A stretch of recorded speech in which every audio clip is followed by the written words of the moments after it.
किन्नर चुड़ैल। गोरखपुर नाम का एक गांव हुआ करता था। उस गांव में ज्यादा लोग नहीं रहते थे। उस गांव में एक गर्भवती विधवा औरत रहती थी। उस औरत का नाम कमला था। कमला अपने घर में अकेली रहती थी। उसके पति की सारी जायदाद उसके नाम हो गई थी, पर सभी गांव वाले उस औरत को मनहूस औरत समझा करते थे और सभी उससे नफरत किया करते थे। एक बार कमला राशन की दुकान पर खाने का सामान खरीदने जाती है। भैया जी, जरा 1 किलो दाल चावल देना। अरे हाय हाय हाय हाय हाय! अरे मनहूस औरत, मेरी दुकान में अपशुगन करवाने आ गई क्या? हैं? चल जा यहाँ से, मैं कुछ नहीं देने वाला हूँ तुझे। भाग भाग यहाँ से, चल जा निकल। भैया जी ऐसा मत कहिए, मैं गर्भवती हूँ, मुझे खाने की बहुत जरूरत है, मुझे खाना दे दीजिए। दुकानदार कमला को वहाँ से धक्के मारकर भगा देता है। तभी कमला रोते रोते उस गांव के किन्नरों के इलाके में आ जाती है। गांव वाले किन्नरों को उसी इलाके में रखा करते थे, क्योंकि वो लोग किन्नरों को पसंद नहीं करते थे और उनके इलाके में रहने से मना करते थे। तो किन्नरों ने उसी गांव में अपना एक इलाका बना लिया था।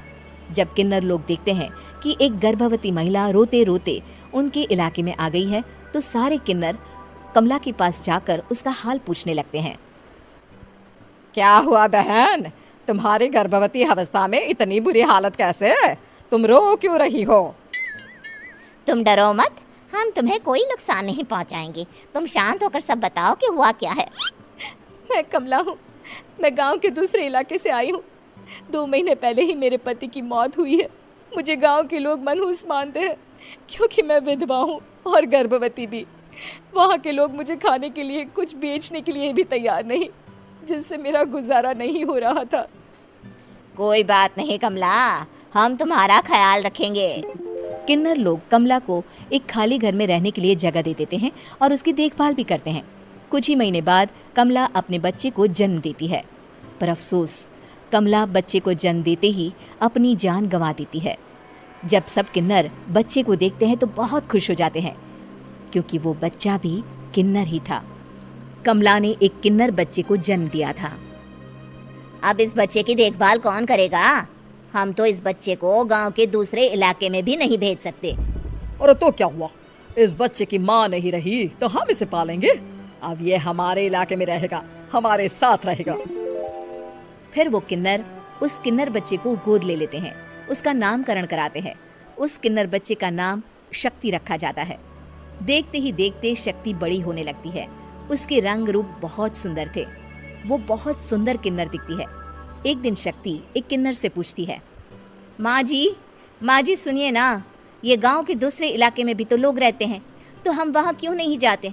हम उनसे अलग क्यों रहते हैं? शक्ति, क्योंकि वो लोग हमारे जैसे नहीं, वो लोग हमें पसंद नहीं करते, इसीलिए हम उनसे अलग रहते हैं।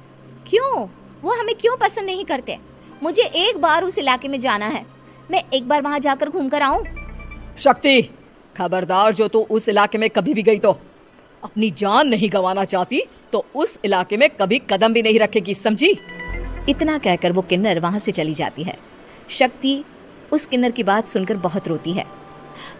माँ जी ऐसा कैसे कह सकती हैं? उन्होंने इतनी सी बात के लिए मुझे इतना डांटा। अब तो मैं उस इलाके में जरूर जाऊंगी। फिर एक दिन शक्ति गांव के दूसरे इलाके में चुपके से जाती है। ये लोग तो हमारे जैसे ही इंसान हैं, तो ये हमसे नफरत क्यों करते हैं? जब शक्ति उस इलाके में पहुंचती है तो गांव के सारे आदमी उसके रूप से मोहित हो जाते हैं।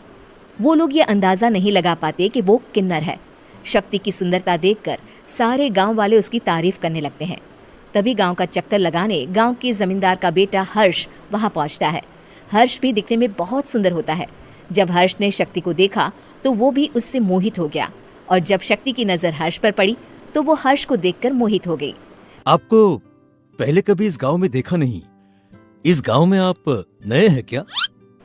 जी नहीं, वो मैं बस। तभी शक्ति बोलते बोलते रुक जाती है और मन में सोचने लगती है, अगर मैंने इनको बता दिया कि मैं दूसरे इलाके से आई हूँ तो वो समझ जाएंगे कि मैं एक किन्नर हूँ, इसलिए मुझे इनसे झूठ ही बोलना पड़ेगा। शक्ति हर्ष को कहती है, जी हाँ, मैं इस गांव में नई आई हूँ, यहाँ अकेली रहती हूँ। वैसे आप कौन है? आप भी इसी गांव में रहते हैं?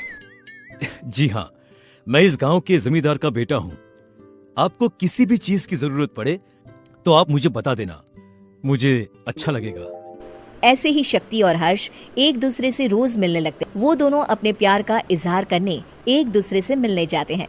तभी शक्ति का पीछा करते करते एक किन्नर वहां आ जाती है। शक्ति, शक्ति, मैं तुमसे बहुत प्यार करता हूँ। मैं तुमसे शादी करना चाहता हूँ। क्या तुम मुझसे शादी करोगी?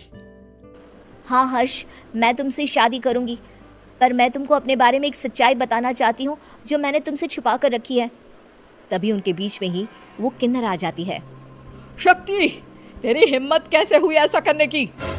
वो किन्नर शक्ति को खींचकर गांव के जमींदार के पास ले जाती है। हर्ष भी वहां शक्ति को बचाने के लिए पहुंच जाता है।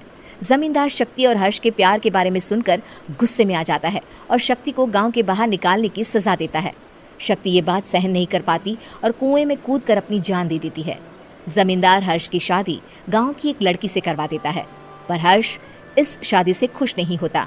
शक्ति अपना बदला लेने के लिए मरने के बाद किन्नर चुड़ैल बन जाती है।